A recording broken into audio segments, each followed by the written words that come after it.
Bonjour à tous et bienvenue pour cette méditation matinale. Je pense pouvoir affirmer, en tout cas, je ne prends pas trop de risques en affirmant que nous avons tous à un moment donné traversé des turbulences dans nos vies et mauvaise nouvelle, il est probable que ça arrive encore.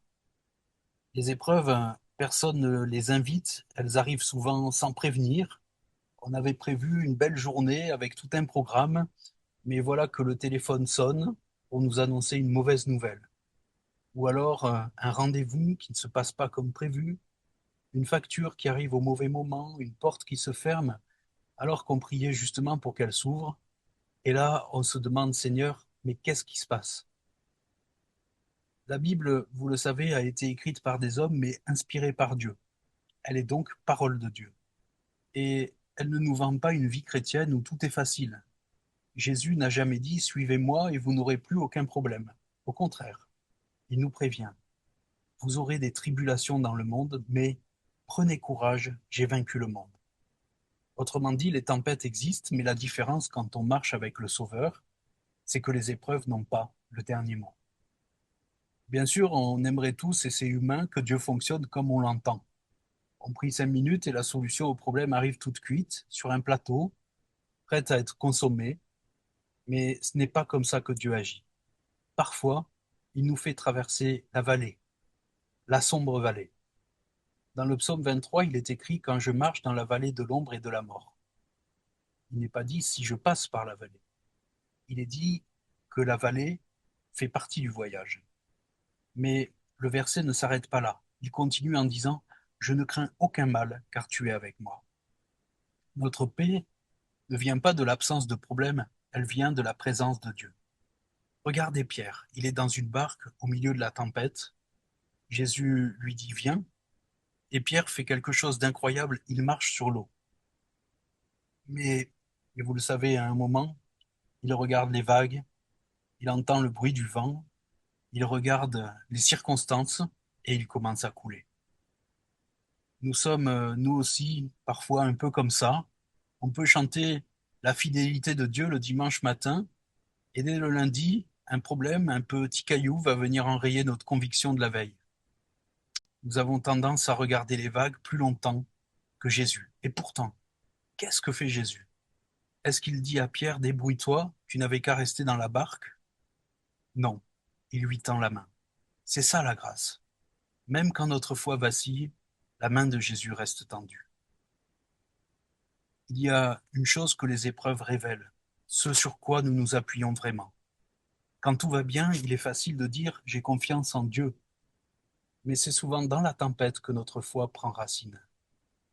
L'apôtre Jacques écrit quelque chose de surprenant. Il dit regardez comme un sujet de joie complète les diverses épreuves. Aucun de nous ne saute de joie lorsqu'il reçoit une mauvaise nouvelle. Mais Jacques ne dit pas que la souffrance est agréable. Il dit que Dieu est capable de produire quelque chose de précieux à travers elle. La patience, la persévérance, l'humilité, la compassion, une foi plus solide aussi. Et on remarque que souvent, ce sont les croyants qui encouragent le mieux les autres qui ont eux-mêmes traversé des vallées profondes.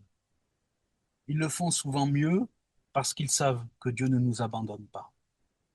Ils ne parlent pas seulement de théorie, ils témoignent de ce qu'ils ont vécu. Alors, lorsque nous traversons des saisons difficiles, que l'on prie et que l'on ne reçoit pas encore la réponse que l'on attend, quand rien ne semble bouger, rappelons-nous ceci. Le silence de Dieu ne veut pas dire que Dieu est absent. Un agriculteur sème une graine et pendant plusieurs jours, il ne voit rien à la surface. Et pourtant, sous la terre, la vie est déjà en train de grandir.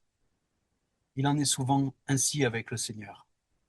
Même lorsque l'on ne voit rien, Dieu continue d'agir. Même lorsqu'on ne comprend pas, il travaille. Même lorsque l'on pleure, il recueille nos larmes. Sachons rester proches du Seigneur quand tout va mal. Persévérons dans la prière, même si nos mots sont simples ou maladroits. Et enfin, rappelons-nous que notre histoire ne s'arrête pas au chapitre que l'on vit aujourd'hui. Si Dieu écrit encore, c'est que le dernier mot n'a pas été prononcé. Et je terminerai avec cette image, celle d'une broderie. Quand on la regarde dans le mauvais sens, à l'envers, On ne voit que des fils emmêlés. On se demande comment quelque chose de beau pourrait sortir de ce désordre. Mais quand on la retourne, qu'on la regarde du bon côté, on découvre un dessin magnifique. Aujourd'hui, nous regardons souvent l'envers de notre vie parce que nous n'avons pas toutes les données. Mais Dieu, lui, voit déjà l'endroit. Celui qui nous conduit dans la vallée est aussi celui qui nous conduira sur la haute montagne. Et le jour où nous regarderons en arrière, nous pourrons dire, Seigneur, je n'avais pas tout compris, je n'avais pas compris tout ce que tu faisais, mais je peux maintenant reconnaître que tu ne m'as jamais abandonné. Tu étais là à chaque étape. Bonne journée à tous.